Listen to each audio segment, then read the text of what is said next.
Sa kahabaan ng Moriones Tondo, matunog daw ang kainang ito. Hindi lang sa malutong nitong balat na katakam-takam, kundi pati sa laman itong talaga namang malinamnam. Na may kasama pang mainit na sabaw on the side. Kaya naman ang kainan, viral online. Pinaka-paborito kong karinderya. Trupa yung lechong kawali ni Nanay Elsie. Isa to sa mga pinakamasarap na nakainan ko ng lechong kawali at yung tumbong niya ito. Ito ang kanilang lechon kawali na 100 piso at sinabawang tumbong ng baboy na 80 pesos. Lugaw pa lang ang tinda niyan, kumakain na ako dito eh. Tapos nagkanin na sila. Wala ka masabi eh. Labit, sabi na swabe yung ulam nila nito. Ang tindahan na ito, bukas 24 oras. Kung sa araw-araw ko lang kayo makikita dito, okay na. Paano naman kaya ito nagagawa ng tindera? Gayong 64 anyos na siya.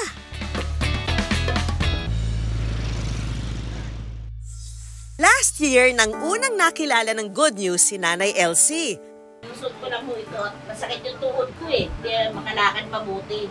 Pag wala nito parang nahirap po akong lumakad. Yung ito ho, gamot sa high blood, diabetes, tapos yung sa puso.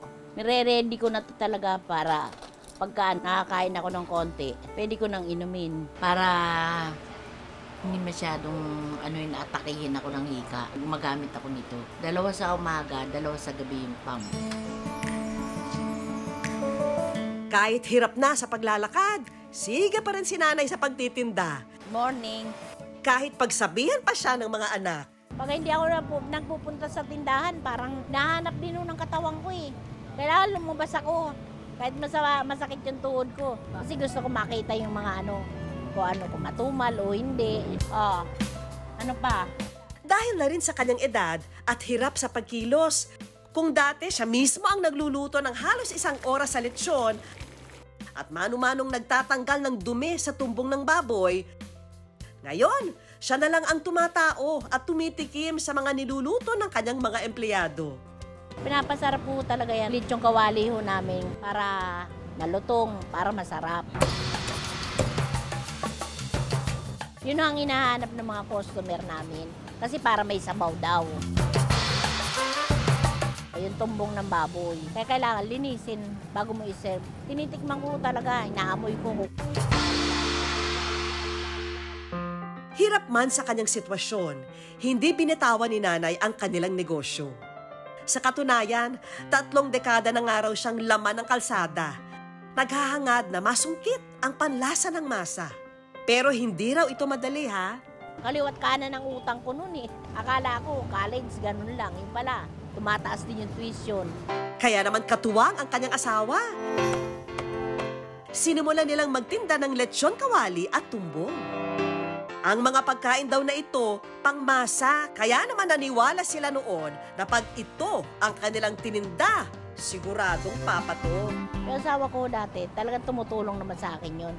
Ilalabas yung kariton namin, lalagay sa gitnang ganyan, saka siya papasok sa trabaho.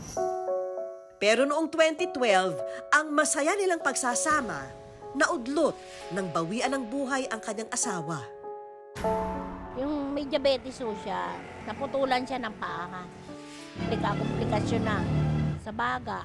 Ako na lang ang nagsabi sa kanya nung mamamatay na siya na ako na bahala sa mga anak mo. Yun, pinikit niya na yung mata niya. At ang kanyang naging bagong katuwang, ang bunsong anak na si Jomel. Tama. Talagang may kulang na po talaga sa amin nung time na yon. Pero si Nanay naman, ginawa niya talaga ng parang nanay, tatay na din at the same time po. Pagbalik namin, pagtas ng pandemic, mahina na po yung kita. Sabi ni Nanay, parang siya nag-encourage sa akin. Doon ka na lang sa labas, magtinda ka na lang. Kung ang tinda natin na umaga, tinda mo na lang din ng gabi. Worth it naman daw ang lahat ng pagod at sakripisyo. Dahil mula sa 5,000 na benta kada araw noon, nadagdagan ito at kumikita na ng halos 13,000 ngayon. Kaya maging ang kanilang mga empleyado, nananatiling malaki ang pasasalamat sa kanila. Sobrang maraming salamat. Kasi syempre, di lang naman ako yung natutulungan, pati yung pamilya ko natutulungan din. Nag-aaral pa lang ako ng high school, nagtatrabaho na ako sa kanya. Marami akong nalaman sa kanya tungkol sa pagluluto. Pero ang pinaka-pinagpapasalamat daw ni Nanay Elsie, ang mapagtapos ang kanyang 2 anak sa kolehiyo at makapagpundar ng sariling bahay. Mula sa maliit ng tindahan noon hanggang sa naging kilalang kainan na ngayon, ang sikreto raw ni Nanay Elsie sa negosyo? Sipag at tiyaga lang ho. Unang-una sa taas. Pagising mo pala sa umaga, yun ang hinihiling ko, tsaka pagdating ng gabi. At kung meron ng araw na gusto pa siyang pasalamatan, ito ay ang kanyang asawa na nagsilbi niyang inspirasyon. Kaya naman, hindi raw nila ito nakakalimutang bisitahin. Kasama ko yung anak mo. Ay, hindi ka pa rin namin nakakalimutan kahit paano. Maraming salamat sa paggabay lagi. Alam ko hindi niya kami talaga pinapabayaan. Lagi pa rin namin siya kasama. At nito na ngang 2024, dahil mas lumago ang negosyo ni Nanay Elsie, ang tindahan na dating nasa bangketa, ngayon, improving at may sariling pwesto na. Morning, Babu. Marami mang pagsubok na hinarap si Nanay Elsie dahil sa kanyang sipag at tiyaga, nagbunga ito ng magandang buhay para sa kanyang pamilya. Katulad ng kanyang panindang lechon at tumbong. Matagal man ang preparasyon, worth it naman to enjoy.